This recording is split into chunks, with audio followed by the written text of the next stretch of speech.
और प्रयागराज महाकुंभ से जुड़ी ये बड़ी खबर आपको दे दें, जहां भीड़ को देखते हुए रेलवे की खास सौगात सामने आई है। वीकेंड पर चलेगी स्पेशल वंदे भारत ट्रेन। तो प्रयागराज महाकुंभ से जुड़ी ये बड़ी खबर, जहां भीड़ को देखते हुए रेलवे की खास सौगात सामने आई है। वीकेंड पर चलेगी स्पेशल वंदे भारत ट्रेन। नई दिल्ली से प्रयागराज के लिए ये ट्रेन चलाई जाएगी। आपको बताएं कि 15, 16 और 17 फरवरी को ये ट्रेन चलाई जाएगी। तो जिस तरह से लगातार सलाम टीवी पर हम आपको दिखा रहे थे कि ट्रेनों में जो बदइंतजामी देखी जा रही थी, भीड़ का बढ़ता दबाव देखा जा रहा था, उसको लेकर अब प्रयागराज महाकुंभ इंतजामिया से ये बड़ी खबर है, जहां रेलवे प्रशासन ने खास रेलवे की सौगात दी है।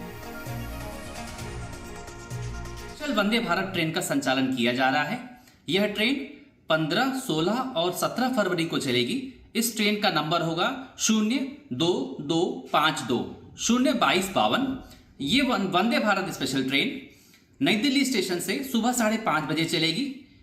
प्रयागराज होते हुए वाराणसी दोपहर 2:20 पर पहुंचेगी।